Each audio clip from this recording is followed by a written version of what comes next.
तो जाओ आज चैलेंज देता हूँ आजमगढ़ की धरती से कि अगर वो जीत गया तो मैं आप जैसे कि किसी के भी माइक पे बोलना छोड़ दूंगा। ये आजमगढ़ की आज मैं कह के जा रहा हूँ। बता देना उसको कि एक किसान नेता ने चैलेंज दिया है, या तो वो छोड़ दे मीडिया को, क्या मैं छोड़ दूंगा कि जिसने मुझे हराया इसे पटकनी जरूर देनी है। स्क्रीन जिसे आप देख रहे हैं ये हरिंदर ताऊ हैं। गाजियाबाद से, कभी हरियाणा से, कभी मेरठ से हुंकार भरते थे, लेकिन आज आजमगढ़ की धरती पर हैं और यहाँ समाजवादी पार्टी के स्टार प्रचारक के रूप में काम भी कर रहे हैं। बात करेंगे कि एक किसान नेता पॉलिटिशियन में कैसे, और साथ ही साथ आजमगढ़ के क्या कुछ माहौल है, क्योंकि यहाँ के प्रत्याशी जो हैं धर्मेंद्र यादव हैं और भाजपा के प्रत्याशी हैं दिनेश लाल यादव। निरहुआ को टक्कर देने के लिए धर्मेंद्र यादव यहाँ से चुनावी मैदान में हैं। इसके पहले हरिंदर ताऊ, सर्वप्रथम राम राम। राम राम आपको भी और आपके दर्शकों को भी। ताऊ की राम राम। ताऊ जी, धर्मेंद्र यादव के बारे में आप जानते होंगे 2022 उपचुनाव में हार गए थे, तो माहौल इस बार क्या समीकरण बना? और आप एक नेता हैं और ऐसे नेता हैं कि पूरे देश में आपको जानते पहचानते हैं, यहाँ आने के बाद क्या समीकरण बन रहा है? देखिए, पहले आपने कहा 2022 के उपचुनाव में हार गए थे। जब कुश्ती दो पहलवान लड़ते हैं तो एक हार जाता है, तो जो हार जाता है क्या वो कुश्ती छोड़ देता है?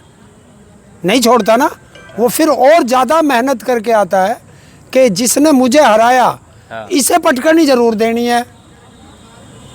तो वो अब के पूरी तैयारी के साथ आए हैं धर्मेंद्र यादव। निरहुआ कह रहे थे कि यहाँ अखिलेश यादव अगर स्वतः चुनाव लड़ेंगे तो फिर भी हार चले जाएंगे, तो उनके चचेरे भाई हैं धर्मेंद्र यादव, क्या लग रहा है इस बार हार चले जाएंगे या हरा के जाएंगे? देखिए, फालतू बोलना यही इंसान की छिछोरेपन को दिखाता है। मैं चुनाव लड़ रहा हूँ, आप चुनाव लड़ रहे हैं, तो लड़ाई आपकी और मेरी है। उसमें अखिलेश यादव जी कहाँ से आ गए? दिनेश लाल यादव कह रहे थे। हाँ, तो अब कहने को तो क्या है, चैलेंज कह रहे थे, एक बड़ा चैलेंज उसे। हाँ, तो जाओ आज चैलेंज देता हूँ आजमगढ़ की धरती से कि अगर वो जीत गया तो मैं आप जैसे कि किसी के भी माइक पे बोलना छोड़ दूंगा। ये आजमगढ़ की आज मैं कह के जा रहा हूँ। बता देना उसको कि एक किसान नेता ने चैलेंज दिया है, या तो वो छोड़ दे मीडिया को, क्या मैं छोड़ दूंगा। तो यहाँ से क्या लग रहा है कि धर्मेंद्र यादव कितने वोट जीतने जा रहे हैं? देखिए, और मुद्दा क्या है? मैं उनकी तरह वो नहीं हूँ, बड़बोलापन नहीं करता हूँ। मैं पैदल चलता हूँ, जनता से मिलता हूँ और जनता से बात करता हूँ। जनता ही बताती है चुनाव। इस बार जनता के अंदर बदलाव की बहुत बड़ी लहर है, जो धीरे धीरे सुनामी की तरफ बढ़ चुकी है, और वो आपने कल देख लिया होगा फूलपुर में और प्रयागराज में। क्या वाकई में संविधान खतरे में है? विपक्ष के लोग ये भी ये लगातार दावा कर रहे हैं कि संविधान खतरे में है, इसको बचाना है, इंडिया गठबंधन की मजबूती देना है। वहीं बीएसपी के भी जो राष्ट्रीय अध्यक्ष है मायावती, वो तो साथ नहीं दे रही हैं। तो क्या उनको नहीं पता है गठबंधन से मजबूती मिलेगी या फिर ये संविधान खतरे में है?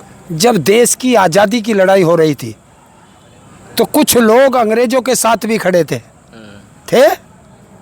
तो क्या देश को आज़ादी नहीं मिली थी? अगर मैं संविधान बचाने में नहीं लड़ूंगा तो क्या मेरे देश का संविधान नहीं बचेगा? बचेगा। मैं नहीं उसमें मदद कर सकता तो और भाई तो करते हैं। तो जब देश का संविधान बचाया जाएगा तो फिर इतिहास लिखा जाएगा कि संविधान बचाने में कौन कौन थे और संविधान को खत्म करने में कौन कौन थे, ये भी इतिहास में लिखा जाएगा। हरिंदर ताऊ के कैसा ऐसा क्या लग गया कि संविधान वाकई में खतरे है? क्या क्या आपको लग रहा है? अभी आपने देखा होगा एक वो कौन सा उसमें गुजरात में या कहाँ था, वो सूरत का शायद चुनाव था, सूरत और इंदौर। हाँ, तो वो सब चीज़ देखो किस तरीके से। चलिए, मेरा पर्चा खराब हो सकता है, मैं गलत भर सकता हूँ, जितने लोगों ने भरा, क्या कोई जो निर्दलीय था वो भी अपना पर्चा सही नहीं भर पाया? तो फिर वहाँ का डीएम जो उस समय पर्चा दाखिल करा रहा था वो क्या देख रहा था? क्या देखा उसने? क्या जांच की है बताओ ना आप। तो इससे क्या लग रहा है? तो यही तो संविधान है। जब संविधान ने मुझे वोट डालने का अधिकार दिया और आपने मेरा वो भी छीन लिया तो संविधान बचा कहाँ? और संविधान आप देखो, किसी नेता को सजा होती है क्या? नेता को पुलिस नहीं पकड़ती, उसके खिलाफ पहले जांच होती है। और मेरे खिलाफ एक लिखवा के आया भी एफआईआर, तू घर तक नहीं पहुंचेगा, पहले पुलिस मुझे उठा के ले जाएगी। तो ये संविधान के अंदर थोड़ा ही लिखा। संविधान में दो चीज़ एक वीडियो सर्कुलेट हो रहा है, खटाखट टकाटक फटाफट, ये क्या है? देखिए, एक चीज़ होती है, जब मैं कोई भी बात करूँगा या आप कोई बात करेंगे या कोई राजनेता बात करेगा, तो राजनेता ये कहता है कि मैं जनता को ये सुविधा दूंगा और मैं ये सुविधा इस तरीके से दूंगा कि खटाखट उसके पास पहुंच जाए। ठीक, यही तो होती है, आम भाषा होती है ये गांव की। पर मोदी जी भी सुन लिए अभी भाषण। तो देखो, मोदी जी 10 साल के अंदर पहली बार अडानी अंबानी का नाम लिए हैं। क्यों हैं? क्यों लिए? ये इसलिए लिए हैं कि इंडिया गठबंधन के एक नेता ने कह दिया, अडानी अंबानी को पूरा देश बेच दिया, पूरे संस्थान बेच दिए। अगर संविधान खतरे में नहीं है तो 69,000 की शिक्षक भर्ती वाले कितने 2.5-3 साल बैठे रहे लखनऊ इको गार्डन में। उनका संविधान में अधिकार है आरक्षण का, तो उनका आरक्षण क्यों खाया गया?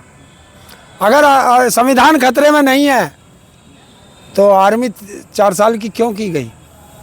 आज जो देश के संस्थान बेच दिए, ये आरएसएस की इतनी बड़ी चाल थी कि देश से आरक्षण कैसे ख़त्म किया जाए। तो वैसे ख़त्म करेंगे तो जनता सड़कों पे आ जाएगी।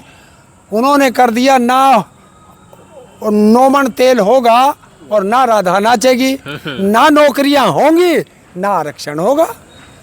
सारी नौकरियां ख़त्म कर दी, प्राइवेट कर दी, सब संस्थान प्राइवेट को दे दिए और प्राइवेट में आरक्षण होता नहीं। तो नौकरी खिलाफ है क्या भाजपा वाले? और है नहीं, 10 बार एक बार फिर मोदी सरकार, घर घर रोजगार, तमाम बने पोस्टर आप भी देख रहे होंगे। यार एक चीज़ बताओ, तुम तो पत्रकार हो, जिस बीजेपी के नेता ने कहा है, एक बार उसके मुंह के आगे माइक लगा दो ना, उससे खुद उल्टा सवाल भी कर लो। यार तुम भी तो भारत के नागरिक हो, संविधान खतरे में तुम्हारा भी तो है, नौकरी के तुम्हारे भी तो बच्चे नौकरी मांगेंगे या तुम्हारे भी तो भाई नौकरी मांगेंगे, तुम्हारे भी तो परिवार में होंगे जो पुरानी पेंशन मांगेंगे, हैं? या महंगाई तुम्हें नहीं लगती? तुम्हारे यहाँ 400 का सिलेंडर आ रहा है क्या, जो मुझे 1200 का 1000 का मिल रहा है? कह रहे पॉपुलेशन बढ़ रहा है तो महंगाई बढ़ रहा है। पॉपुलेशन बढ़ रहा है? हाँ। तो बढ़वा कौन रहा है? अभी निरहुआ के बयान वायरल हुआ था, सब लोग सुन भी। तो उससे पूछना कि तुम्हारे पिताजी, निरहुआ जी से पूछो कि तुम्हारे पिताजी नरेंद्र मोदी, तुम पॉपुलेशन कम करने की बात करते हो और तुम्हारे पिताजी आयुष्मान कार्ड उसका बनाते हैं जिस परिवार में 6 लोग हों। हाँ। जिसके 4 हैं उसके आयुष्मान कार्ड नहीं बनता, तो क्या करें? पॉपुलेशन किसने बढ़ाई? निरहुआ के कितने बच्चे हैं? शादी हुई नहीं हुई? शादी हुई है? नहीं, मुझे जानकारी नहीं, सच्चाई में पूछ रहा हूँ। शादी हुई है? उसके बच्चे नहीं हैं? बिल्कुल बच्चे हैं। कितने हैं? अब 3 है शायद। 3 हैं। तो नारा तो हम 2 और हमारे 2 का था, तो ये एक तीसरा किसका लेके आए? तो क्या निरहुआ के 5 हो गए, मियाँ बीबी और 3 बच्चे, क्या निरहुआ का आयुष्मान कार्ड बना सकता है मोदी? नहीं बना सकता। आरोप प्रत्यारोप लगते रहते हैं। आरोप प्रत्यारोप नहीं लगते रहते हैं, हाथ लेकिन कंगन को हारसी क्या और पढ़े लिखे को फारसी क्या? आयुष्मान कार्ड 6 व्यक्तियों से अगर कम का बनता हो तो बताओ। अपडेट होगा तो बनेगा भी, ये भी कह रहे हैं लोग। क्या अपडेट होगा भी? 2-3 सबका बनेगा। यार एक चीज तो बताओ, बीमार आज हूँ, दवाई 6 महीने बाद मिलेगी तो मैं जिंदा बच जाऊंगा क्या? मोदी जी कह रहे हैं अभी तो 24 घंटा बिजली ही मिल रहा है, बिजली 0 कर देंगे। तो कौन कर देगा? मोदी जी। मोदी जी से ये पूछो, और या अपने बाबा से भी जाके पूछ लो कि 7 साल बाबा को उत्तर प्रदेश के अंदर हो गए, एक भी बिजली प्लांट लगाया हो? जाओ पूछ क्या दो। तो बिजली फिर किसने दी है? मोदी जी से पूछो कि उत्तर प्रदेश के कोटे की बिजली क्यों नहीं बढ़ा पा रहे? 70 साल कांग्रेस राज किए, क्या अगर वो विकास किए होते तो क्या ऐसा दिन देखना पड़ता? हाँ, देखिए मोदी वाले स्कूल में ही आप पढ़ के आए हो, मैं क्या कर सकता हूँ इसमें?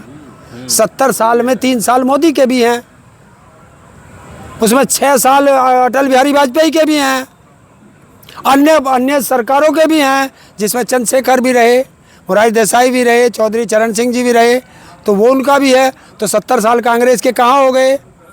और जिस दिन देश आज़ाद हुआ था, क्योंकि तुम तो वो हो ना अंधभक्ति वाले, कि जिस दिन देश आज़ाद हुआ था मेरे भारत में एक सुई नहीं बनती थी, और जिस दिन मोदी को ये राज दिया गया उस दिन मेरे देश में हवाई जहाज भी बनते थे। तो कहाँ से बने थे वो? पिछले 67 साल की सरकारें, जो भी पिछले 67 साल में प्रधानमंत्री रहे, देश को कुछ ना कुछ दे करके गए। PSU बोलते हैं उनको, सुन लीजिए, PSU दे करके गए। देश का ऐसा दुर्भाग्य प्राइम मिनिस्टर है नरेंद्र मोदी, जो सारे PSU को बेच रहा है। तो देश विक्रेता हुआ ना। ताऊ जी, कुछ तो विकास किए होंगे 10 साल में, और 7 साल योगी जो कुछ आपको लग रहा है कि विकास किए हैं, चाहे रोड के लिए देख लीजिए, चाहे वो रेलवे चौड़ीकरण देख लीजिए। रोड किसके लिए है? किसके लिए रोड? अरे आम नागरिक चल रहे हैं, आम नागरिक को चलने ही नहीं देते। अगर तुम किसान हो तो तुम ट्रैक्टर ले जाकर दिखा दो, तुम्हारे पास मोटरसाइकिल है तो तुम मोटरसाइकिल ले जाकर दिखा दो। उस हाईवे पे 20,000 रुपये का चालान है। अगर तुम मोटरसाइकिल लेके चले गए तो गरीब आदमी के लिए हाईवे का क्या मतलब है? और देश की जनता 80% देश की जनता गरीब है, तो गरीब के लिए बनाया तुमने, अमीर के लिए बनाया? राशन भी दे रहे हैं, हैं? राशन भी दे रहे हैं। राशन कितना दे रहे हैं? 5 किलो हैं? तो एक दिन में एक व्यक्ति 2 बार रोटी खाता है, तो महीने में 60 दिन हो गए, 60 डाइट हो गई है, और 5 किलो दे नहीं रही, 4 किलो दे रहे हैं। 1 किलो का घाटा हो रहा। सुन लीजिए, मैं तुम्हें हिसाब बता रहा हूँ। और उस 4 किलो को नहीं, 5 किलो को ही 60 जगह बांट के देख लीजिए, 83 ग्राम आ रहा। क्या 83 ग्राम में तुम्हारा पेट भर जाएगा एक डाइट में? मुझे बता दो। अब तो और सुन लीजिए दूसरी बात, फूड सिक्योरिटी बिल इस देश में कांग्रेस लाई थी। अगर आप भूखे हो तो आप सरकार पर मुकदमा भी दायर कर सकते हो, ये फूड सिक्योरिटी बिल में लिखा। तो कौन लाया? जो आज तुम इस मोबाइल से मेरी बात कवर कर रहे हो, ये क्रांति कौन लाया? राजीव गांधी लाया। अब भाई देखिए, मोदी लाया तो तुम जो हो 2014 के आज़ाद भारत के वाले हो, तुम 1947 में नहीं पैदा हुए। नरेंद्र मोदी फर्जी ले रहा, असली ले रहा, वो तो मुझे नहीं पता। वो कौन से स्कूल में पढ़ के आया था? वो किसने बनाए थे? अगर आप पढ़ के आए थे तो कौन से कॉलेज में पढ़ के आए थे? वो किस सरकार ने बनाए थे? आपके गांव का कोई बच्चा IIT भी होगा, IIM भी होगा, डॉक्टर भी होगा, हैं? वो किसके स्कूल में पढ़ के आए थे? वो किस सरकारों ने बनाए थे? नरेंद्र मोदी ने बताओ कौन सा IIM बनाया, कौन सा IIT बनाई, कौन सी देश को इंडस्ट्री दी? क्या दिया? एक चीज दी है देश को नफरत दी है, नफरत। आपको क्या लग रहा है कि नफरत दी है? हाँ? वो कह रहे हैं हम विकास किए हैं, 140 करोड़ जनसंख्या हमारा परिवार है, और देश के हर एक नागरिक परिवार है। रुक जा, मणिपुर इस देश में नहीं आता क्या? मणिपुर के बच्चे जो हैं, मणिपुर की जनता जो है, वो उसके परिवार में नहीं आती? क्यों परिवार में है सब? गया क्या वहाँ आज तक? मणिपुर गया क्या? मणिपुर जल चुका है। मणिपुर की बेटियों को नंगी करके घुमाया गया है। क्या वो इसके परिवार की बेटी नहीं थी? जब वहाँ जंतर मंतर पर देश की इंटरनेशनल बेटियाँ जो विदेशों में देश का नाम रोशन करती थी, जब वो बैठी थी न्याय मांगने के लिए, क्या नरेंद्र मोदी को दिखाई नहीं दिया था? जब 750 किसानों की शहादत दिल्ली के बॉर्डर पे हुई, क्या वो नरेंद्र मोदी के परिवार में नहीं आते?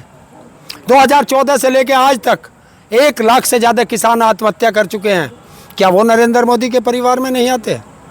क्या पुलवामा हमले में 40 जवानों की हत्या कराई गई थी नरेंद्र मोदी के द्वारा, क्या वो इसके परिवार में नहीं आते थे? गलवान घाटी में जो जवानों की शहादत दी गई, क्या वो इसके परिवार में नहीं आते थे? इसके परिवार में आते हैं सिर्फ 2 आदमी, और वो हैं अडानी और अंबानी। आप तो ये भी कह रहे हैं कि 400 पार, क्या पूरे देश में जो ये चुनाव हो रहा है वाकई में 400 पार? और इधर विपक्ष वाले कह रहे हैं 400 छोड़ दीजिए, बाकी जो बच रहा है उनको मिलेगा। देखिए, आप या तो आप पत्रकारिता पढ़ के नहीं आए, सच्चाई है। पत्रकारिता को पढ़ो। 400 सीट पर वो लड़ नहीं रहा बीजेपी, तो पार कहाँ से हो जाएगी? बताओ आप। तो इसे क्या कहते हैं?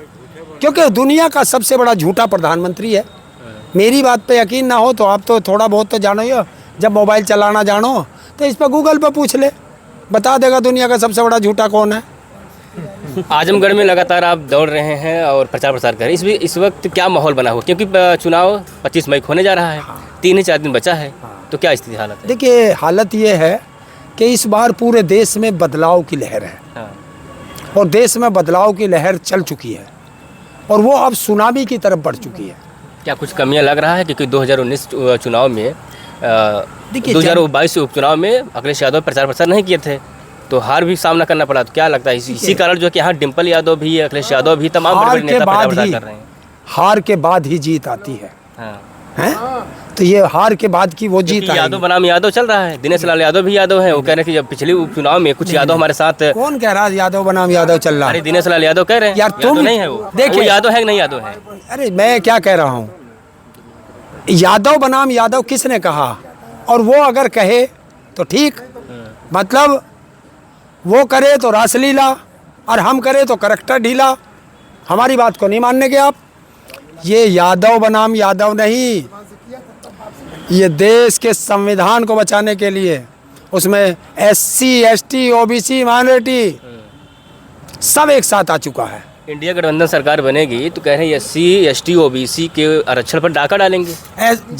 जिस दिन इंडिया अलायंस की सरकार बनेगी उस दिन देश में जातीय जनगणना होगी और जिसकी जितनी हिस्सेदारी उसकी उतनी भागीदारी ये दिया जाएगा। जातीय जनगणना की बात कर रहा था तो कहेंगे OP राजभर बात कर रहे थे, अब बात करते करते भाजपा में भाग गए। देखिए, एक मैं थोड़ी सी वो ये क्या कौन सी भाषा बोलती है इधर मैं उसको थोड़ा सा जानता हूँ और मैंने पूछा एक से कि ये पियर का चाचा क्या होते हैं। पियर का चाचा, हाँ, तो उन्होंने बताया था कि बरसात में निकलने वाले पीले मेंढक को कहते हैं और जब जिस दिन वो बरसात होकर मेंढक निकलता है वो पूरा दिन टर टर टर टर टर टर करता है और वो ही इसके अंदर है, टर टर करता रहता है। अरे जिसके साथ मैं एक बार ना बैठूं जिंदगी में बैठ नहीं सकता। ये वही राजभर है जो कहता था कि योगी तुझे तो मैं वहाँ छोड़ के आऊँगा जहाँ भीख मांगने की ट्रेनिंग दी जाती है। और आज कहाँ गया? वहीं पे हैं? ट्रेनिंग लेने। और उसने भी, उस योगी ने भी दिखा दिया। 9 महीने तक तो दरबार के नाक रगड़वाई और जिस दिन दिया स्टूल भी नहीं दिया, खड़ा था। देश में तमाम बड़ी छोटी पार्टियां हैं, तो हरिंदर ताऊ समाजवादी पार्टी के स्टार प्रचारक क्यों बनी? और भी बहुत सारी पार्टियां हैं। देखिए, जब उत्तर प्रदेश में लड़ाई हो रही है हाँ। तो लड़ाई में 2 ही पार्टी हैं, एक संविधान को ख़त्म करने वाली है, एक संविधान को बचाने वाली है। और जो देशभक्त होगा वो इंडिया गठबंधन के साथ होगा और जो देश का गद्दार होगा वो बीजेपी के साथ होगा। तो मैं अपने माथे पर मैं अपने माथे पर गद्दार नहीं लिखवा सकता। संविधान खत्म करने की जो बात होती है तो संशोधन हर कोई कर सकता है। कई बार हो चुका है संशोधन। नहीं कहा, संशोधन हो चुका है, जो है मनमोहन सिंह सरकार में संशोधन हुआ हो, चाहे राजीव गांधी हो, चाहे इंदिरा गांधी, संशोधन हुआ है। संशोधन भी लोग कर सकते हैं। संशोधन की किसने मना की है? ये मैंने नहीं कहा कि संविधान खत्म कर देंगे, ये अखिलेश जी ने नहीं कहा, ये राहुल गांधी ने नहीं कहा, ये इंडिया गठबंधन के किसी नेता ने नहीं कहा। ये कहा बीजेपी के नेता ने कहा कि 400 सीट दे दीजिए क्योंकि हमें संविधान बदलना है। तो बदलने संशोधन तो वही है ना। देखिए, संशोधन को और बदलने में अंतर होता है। या तो मोदी के स्कूल में पढ़ के आए हो। अच्छा। हाँ, बदलने का क्या मतलब है? ये शर्ट मुझे बदलनी है एकदम से। तो बदलनी क्या होता है? दूसरी लानी है, जब तो बदलेगी। ऐसा नहीं है, मैं एग्जाम्पल पे करके बताता हूँ, ऐसा नहीं है। अभी हमारे साथ थे हरिंदर ताऊ, बेबाकी से अपनी बात रखते हैं। हालांकि अगर कोई भी मामला हो, चाहे वो किसान नेता की बात हो, चाहे राजनीतिक दलों की बात होती है, तो बेबाकी से अपनी बात रखते थे। मैं बता दूं आपकी जनता को, आपने कहा स्टार प्रचारक, पूरे दुनिया में पहली एक समाजवादी पार्टी है, पहली एक समाजवादी पार्टी है जो मैं आज तक, जब तक आपसे बात कर रहा हूं, जब से पैदा हुआ हूं और आज तक मैं किसी राजनीतिक पार्टी का सदस्य नहीं हूं, लेकिन समाजवादी पार्टी में ये अखिलेश यादव की ताकत है। नहीं हो, इसमें भी सदस्य नहीं हो, लेकिन ये अखिलेश यादव जी की बड़ी महानता है कि उन्होंने बिना मुझे सदस्य बनाए भी अपनी पार्टी का स्टार प्रचारक बनाया। और क्यों बनाया ये भी पूछो। क्यों? वो इसलिए बनाया कि मेरे पास पैसा नहीं है तो मैं बड़ा मंच नहीं लगा सकता। मैं अपने देश के किसानों से, नौजवानों से, महिलाओं से, गरीबों से बात कैसे करूं?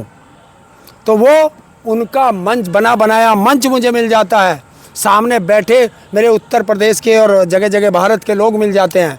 मैं उनसे अपनी बात कह सकता हूं, देश को बचाने की बात मैं उनसे कर सकता हूं तो इसलिए धन्यवाद है अखिलेश यादव जी का और धन्यवाद है इंडिया गठबंधन का जो मुझे ऐसा एक मौका दिया। क्या कुछ कमी लग रहा था कि यहाँ जो प्रत्याशी धर्मेंद्र यादव कमज़ोर पड़ रहे हैं? ना, देखिए जब स्टार प्रचारक आपको बनाया जाता है तो फिर आपकी भी जिम्मेवारी बन जाती है कि हर सीट पर जा कर के देखें कहाँ किसको क्या ज़रूरत है। तो मैं आया इधर से, मैंने देखा और मैं खुश हो गया कि यहाँ की जनता तक वो बात पहुँच चुकी है जो हम उधर से ललकार रहे थे, और यहाँ की जनता इंतज़ार कर रही है कि 25 तारीख को जब यहाँ वोट पड़ेगा, तो 25 तारीख को जब वोट पड़ेगा तो ये संविधान बचाने के लिए, लोकतंत्र बचाने के लिए, अपने बच्चों के रोजगार के लिए, अग्निवीर को समाप्त कराने के लिए, जो किसान हैं एमएसपी पे गारंटी के कानून के लिए, जो कर्मचारी है वो अपनी पुरानी पेंशन के लिए, जो छोटा दुकानदार है वो जीएसटी से अपनी जान बचाने के लिए, और देश की आधी आबादी महिलाएं अपने रसोई का खर्चा कम करने के लिए 8,500 रुपये का इंतज़ार कर रही हैं। और जब वोट पड़ेगी 25 तारीख को तो यहाँ इस तरफ बटन दबेगा, टकाटक टकाटक टकाटक टकाटक। चलिए, टकाटक बटन दबेगा। 25 मई को चुनाव होगा, उसके बाद परिणाम आएगा 4 जून को। तो ऐसे में स्टार प्रचारक भी और साथ साथ जो राष्ट्रीय लेवल के जो नेता हैं वो भी लगातार क्षेत्रों में चल रहे हैं। फिलहाल इस वीडियो के बाद आप अपनी राय जरूर दीजिएगा। हमारे साथ भी थे हरिंदर ताऊ, और बहुत बहुत धन्यवाद आपका। धन्यवाद आप।